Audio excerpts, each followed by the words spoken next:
Chers amis, dans cet épisode, Jésus nous révèle l'importance absolument décisive de l'Eucharistie pour notre vie spirituelle.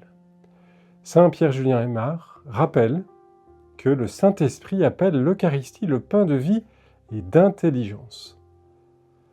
Et donc, à la fraction du pain, dans l'épisode des disciples d'Emmaüs, eh bien, leurs yeux s'ouvrirent. Ils reconnurent Jésus-Christ. Sa divine parole n'avait pas suffi pour les éclairer. Et comme le rappelait plus près de nous un moine cistercien du XXe siècle, le père Jérôme Kiefer, à la différence de l'Eucharistie, qui est vraiment Dieu en personne, eh bien l'Écriture sainte est la parole de Dieu, mais elle n'est pas Dieu. Il est parfaitement exact que les deux nourritures divines sont offertes aux chrétiens, à savoir le corps du Christ et la Sainte Écriture.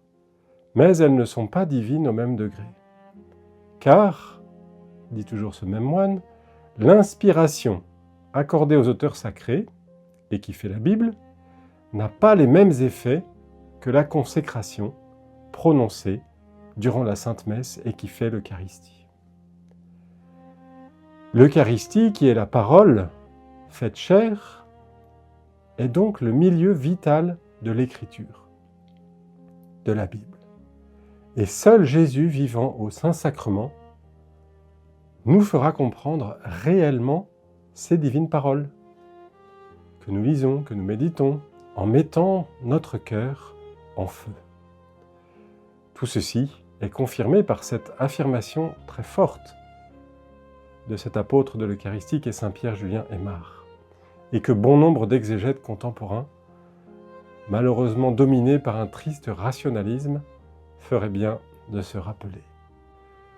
L'Eucharistie, dit notre saint, nous inonde de lumière, comme les disciples d'Emmaüs qui, à la fraction du pain, reconnurent subitement que leur aimable et éloquent compagnon de route était Jésus lui-même. C'est qu'ils avaient communié de sa main, et leurs yeux s'étaient ouverts.